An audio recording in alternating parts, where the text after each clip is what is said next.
ओम शांती। आज 16 मे 2026ची मुरली आहे। महावाक्य आहे, गोड मुलांनो, नेहमी हे लक्षात ठेवा की आता बराच काळ लोटून गेला आहे आणि फार थोडाच वेळ उरला आहे। आता तर घरी जायचे आहे। या घाणेरड्या शरीराला आणि दुनियेला विसरून जायचे आहे। प्रश्न आहे, असा कोणता नशा जर निरंतर राहिला तर स्थिती एकदम फर्स्ट क्लास होईल? उत्तर आहे, हा नशा निरंतर राहावा की मिरवा मौत मलुका शिकार, अर्थात प्राण्याचा जीव जातो परंतु शिकारी खुश होतो। आपण शिकारी अर्थात फरिश्ता बनून माशूक सोबत घरी जाऊ। बाकी सर्व नष्ट होणार आहे। आता आम्ही ही जुनी खाल अर्थात शरीर सोडून नवीन घेणार। हे ज्ञान पूर्ण दिवस बुद्धीमध्ये टपकत राहिले तर अपार आनंद होईल। स्थिती फर्स्ट क्लास बनेल। गीत आहे, यह कौन आज आया सवेरे सवेरे। ओम शांती। हे कोणी म्हटले? मुलांनी अतिंद्रिय सुखमय जीवनामध्ये येऊन म्हणतात, बेहदचे बाबा आले आहेत। कशाकरिता? या पतित दुनियेला परिवर्तित करून पावन दुनिया बनविण्याकरिता। पावन दुनिया किती मोठी असेल आणि पतित दुनिया किती मोठी आहे हे तुम्हा मुलांच्या बुद्धीमध्ये आले पाहिजे। इथे किती करोडो मनुष्य आहेत, याला पतित भ्रष्टाचारी दुनिया म्हणतात। गोड गोड मुलांच्या मनामध्ये आले पाहिजे, आपली नवीन दुनिया किती छोटी असेल। आपण तिथे कसे राज्य करणार? आपल्या भारतासारखा दुसरा कोणताही देश असू शकत नाही। हे कोणालाही समजत नाही की भारत स्वर्ग होता, त्याच्यासारखा दुसरा कोणता देश असूच शकत नाही। तुम्हाला आता हे कळले आहे की हा भारत तर आता काहीच कामाचा राहिलेला नाही। भारत स्वर्ग होता, आता नाहीये। हे कोणालाच आठवत नाहीये की आपला भारत सर्वात श्रेष्ठ आहे, सर्वात प्राचीन आहे। तुम्हा मुलांच्या बुद्धीमध्ये येते ते देखील नंबरवार पुरुषार्थानुसार। इतका आनंद, इतका आदर वाटतो का? बेहदचे बाबा आलेले आहेत, कल्प येतात। माया रावणाने आमचे जे राज्यभाग्य हिसकावून घेतले आहे ते बाबा येऊन आमचे राज्यभाग्य पुन्हा आम्हा आत्म्यांना देतात। असे नाही की काही युद्ध करून हिरावून घेतले गेले आहे, नाही। रावण राज्यामध्ये आमचे मत भ्रष्टाचारी बनते। श्रेष्ठाचारी असणारे आपण भ्रष्टाचारी बनतो। दुनियेचा बघा किती विस्तार झाला आहे। आपला भारत देश किती छोटा होता। स्वर्गामध्ये किती सुखी असाल, हिरे माणकांचे महाल असतील। तिथे रावण असत नाही। तुम्हा मुलांच्या बुद्धीमध्ये आनंद भरून राहिला पाहिजे, अतिंद्रिय सुख असले पाहिजे। बाबा म्हणतात, देही अभिमानी बना। देहाचे भान तोडण्यासाठी बाबांनी ब्रह्माबाबांना सांगितले होते, 108 ठिगळे लावलेले कपडे घाल। भले प्रतिष्ठित व्यक्तींशी मोठ्या सोनारांसोबत कनेक्शन होते, ती घमंड नाहीशी कशी होणार? देही अभिमानी बनावे लागेल। मी आत्मा आहे, हे तर जुने शरीर आहे, याला सोडून फर्स्ट क्लास शरीर घ्यायचे आहे। साप देखील एक कातडी सोडून दुसरी घेतात। तुम्हा मुलांच्या बुद्धीमध्ये हे ज्ञान आहे की ही जुनी कातडी सोडून आपण दुसरी नवीन घेणार, मग दुसरे शरीर मिळेल। हे सारे ज्ञान तर मुलांच्या बुद्धीमध्ये टपकत राहिले पाहिजे। ही तर घाणेरडी दुनिया आहे, हिला बघत असताना देखील बुद्धीने विसरावे लागते।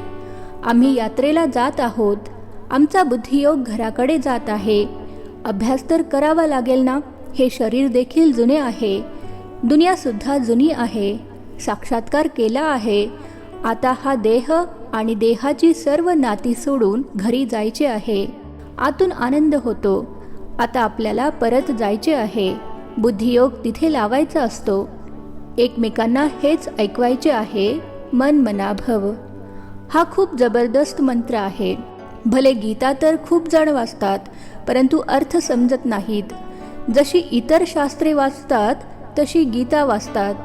हे कोणाच्याच बुद्धीमध्ये येणार नाही की आम्ही भविष्यासाठी राजयोग शिकत आहोत। खूप काळ लोटला आहे, आता फार थोडाच वेळ उरला आहे। अशा प्रकारे स्वतःचे मनोरंजन करत आनंदी राहायचे आहे। हे तर सर्व नष्ट होणार आहे। मिरवा मौत मलुका शिकार। आपण मलूक बनून आपल्या माशूक सोबत घरी जाणार। हे आत्म्यांचे बाबा बसून शिकवत आहेत। दिसायला सामान्य असले तरी ते सर्वश्रेष्ठ आहेत। बाबा आले आहेत बेहदचा वारसा देण्याकरिता। कल्पकल्प येतात। ही तर घाणेरडी दुनिया आहे। अशा प्रकारे गोष्टी करायच्या असतात। याला म्हटले जाते विचारसागर मंथन। ही शास्त्रे इत्यादी तर जन्मजन्मांतर वाचली आहेतच। आपण भारतवासियांनी जितके जप तप इत्यादी केले आहे तितके इतर कोणीही केलेले नाही।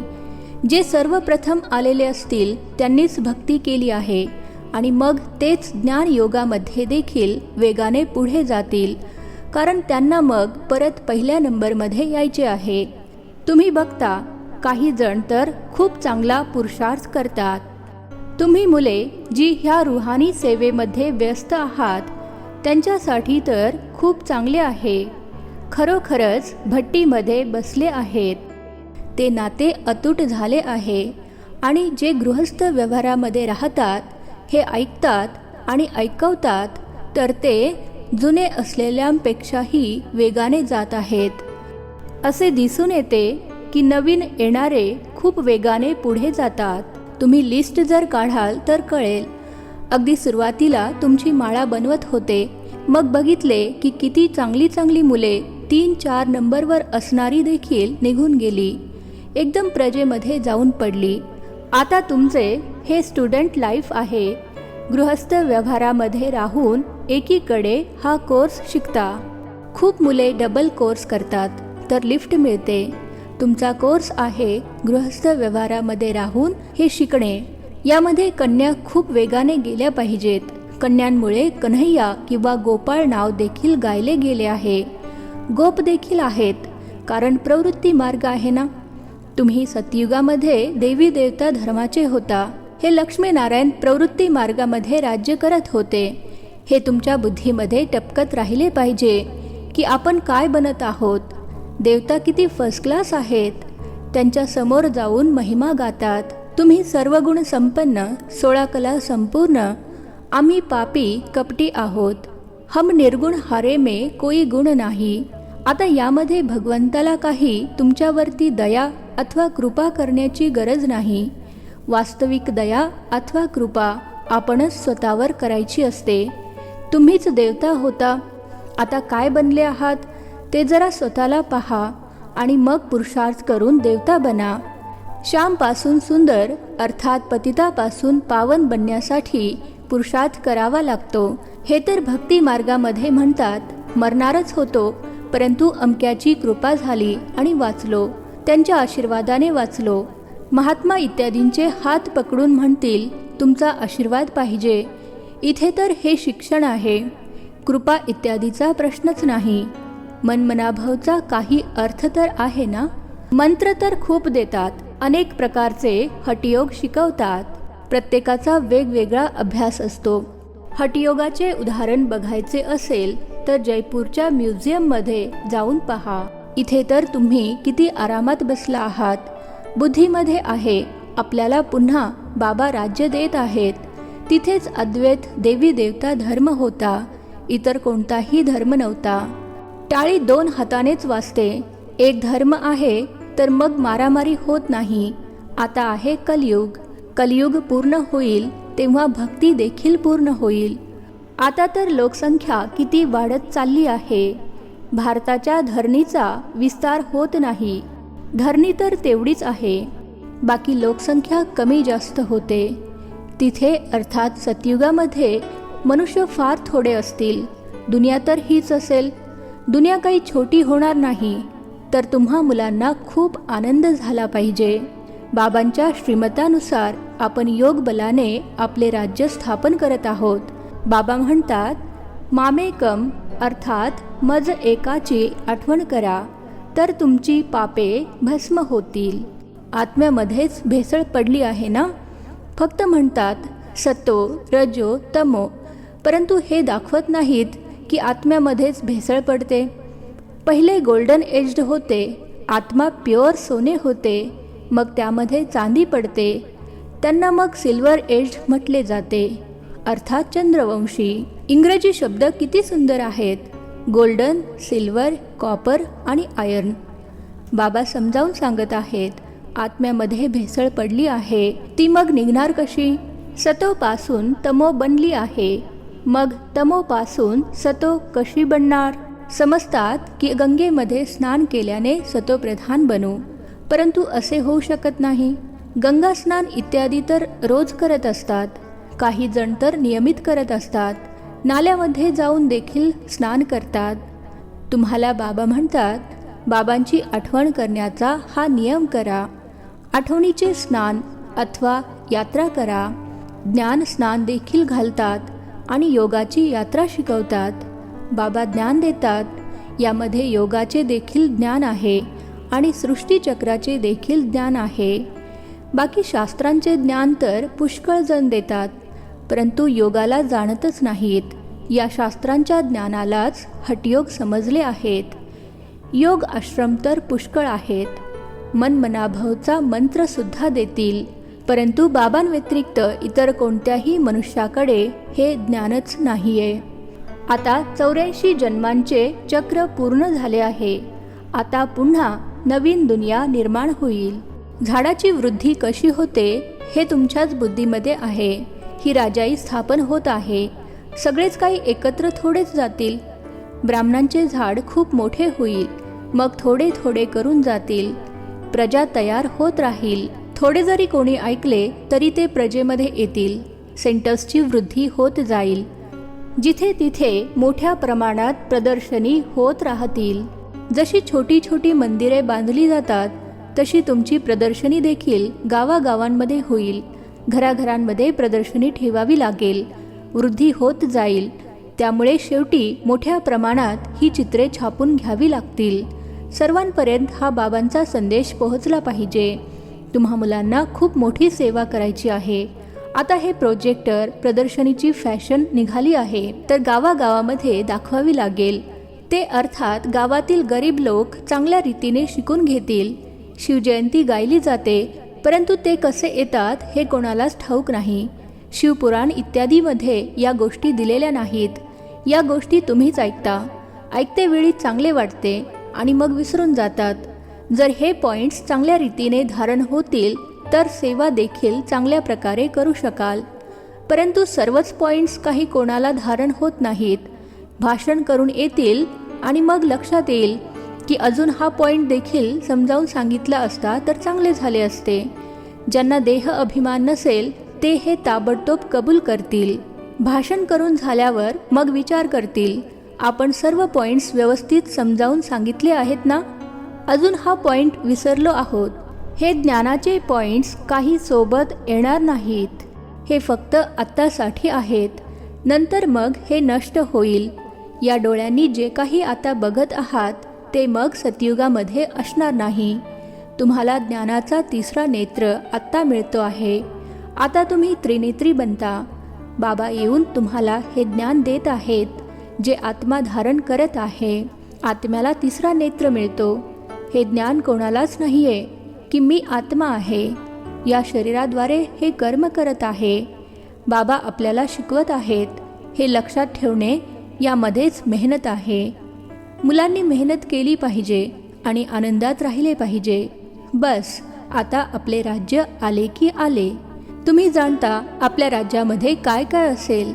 तुम्हा मुलांना तर खूप आनंद झाला पाहिजे की आपण या शिक्षणाद्वारे राज्य प्राप्त करतो. शिकणाऱ्याला आपले पद लक्षात राहते. आपण शिकतो भविष्याकरिता. चांगले शिकलो तर सिंहासनावर बसू. जे सिंहासनावर बसणारे असतील ते प्रसिद्ध होतात.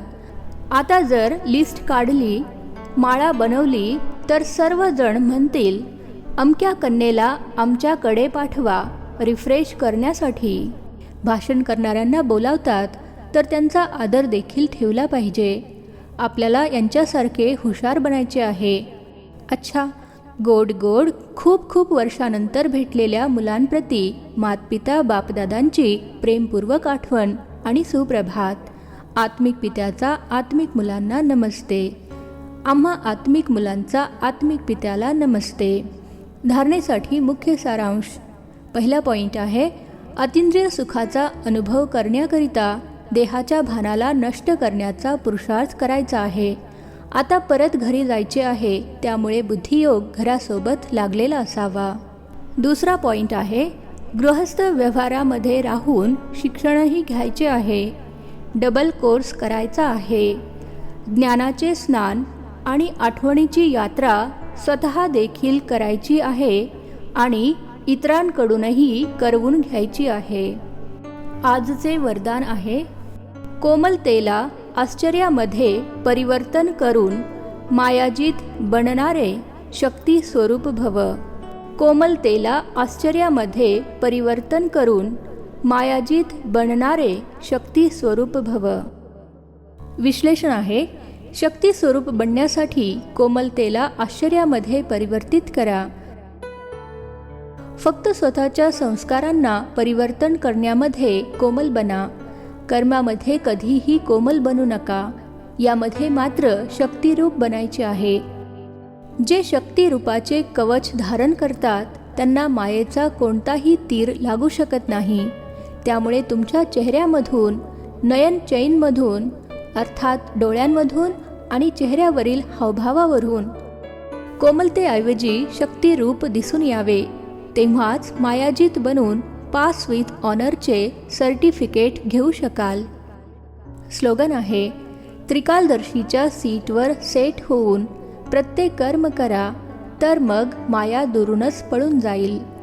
त्रिकालदर्शीच्या सीटवर सेट होऊन प्रत्येक कर्म करा, तर मग माया दुरूनच पळून जाईल. हे अव्यक्त इशारे सदैव अचल अडोल एकरस स्थितीचा अनुभव करा. जसे साकार बाबांनी अथक आणि एकरस स्थितीचे उदाहरण बनवून दाखवले, तसे तुम्हा मुलांना देखील इतरांसमोर उदाहरण बनायचे आहे. हीच सेवा आहे. सेवा केवळ वाणीनेच होत नाही, स्थितीद्वारे देखील सेवा होते. तर समयानुसार आता आपली स्थिती एकरस बनवा. अच्छा, ओम शांती. नवनवीन मराठी व्हिडिओज प्राप्त करण्यासाठी सबस्क्राईब करा मराठी गॉडलीवूड चॅनलला.